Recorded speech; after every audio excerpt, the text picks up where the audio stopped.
I'm sorry to keep talking about this dumb guy for the fourth time. The topic of the video requires it. Basically, he's stupid because he fires a celebrity chef just because he liked a meatloaf from a New York diner. Instead, he hires a random kitchener from a failing restaurant to make the food for the Christmas banquet. He's so stupid because this lady is used to make diner style food and the royalty expects something grand, fine, and that tastes expensive.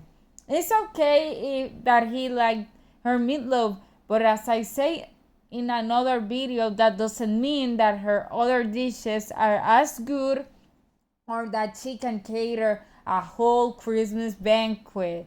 This guy wanting to be petty thought that giving the chance to the Brooklyn Kitchener was better to stick with the professional chef. The most stupid thing was putting this prince in charge of the dinner. Now we have Alexander. Okay, he gets his leg injured, and because he doesn't want to be in the public eye, decides to get treated in a pediatric hospital. I mean, should be common sense, but no. Adults can't be treated in the pediatric side of hospitals. Pediatricians only specialize on children, not on adults.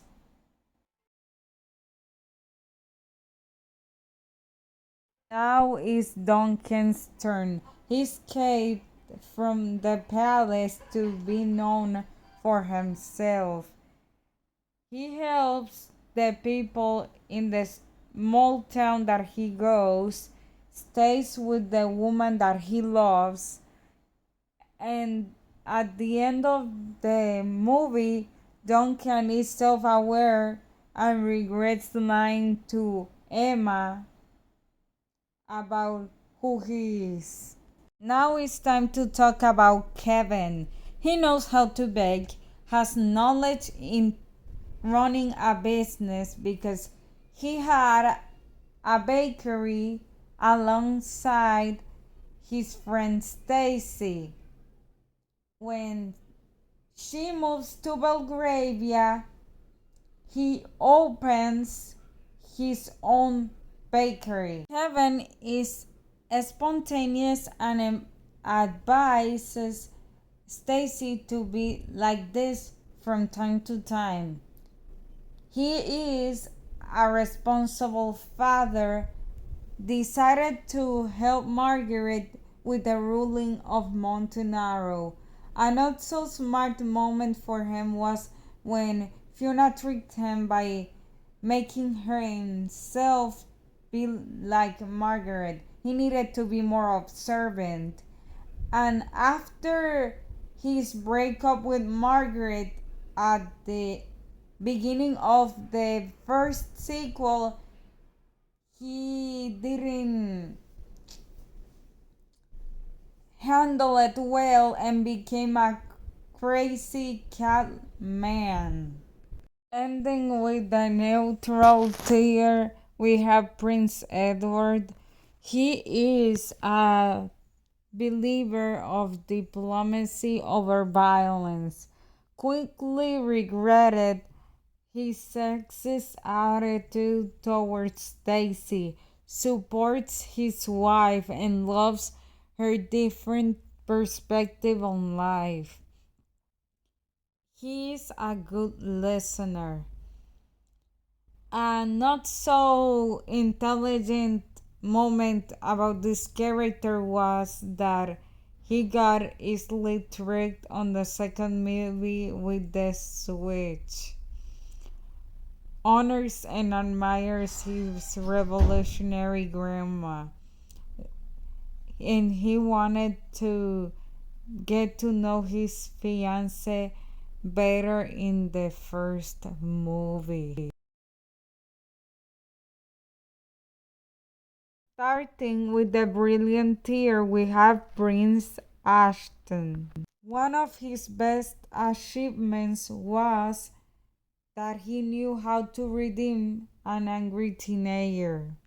Also taught his nephew Milo about his brother Charles, that in this case would be Milo's dad.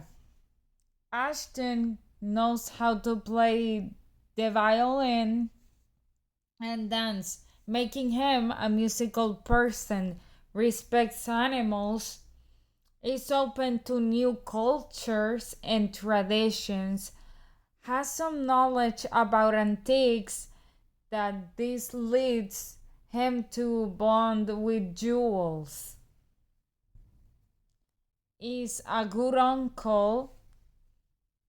Ashton left Arabella when he knew that wouldn't make her happy.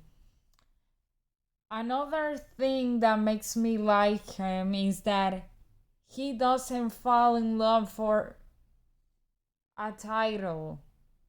He ends up with Jules, and she was a worker in an antiques shop.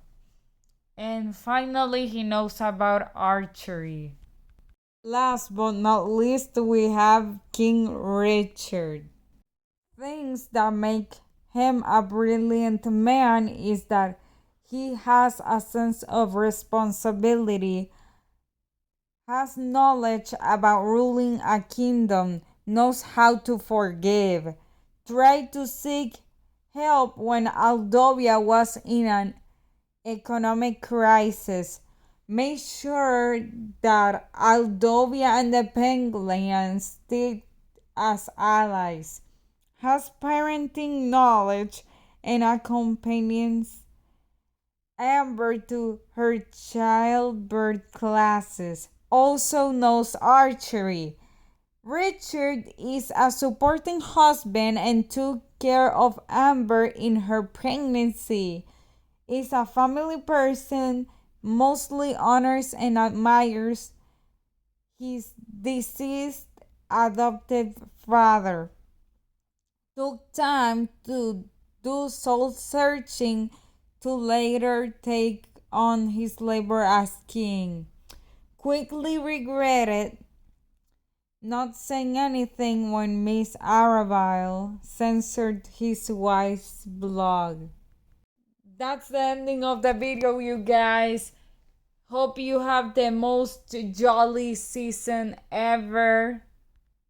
If you like the video, subscribe, give a like, and comment any ideas that you can think of.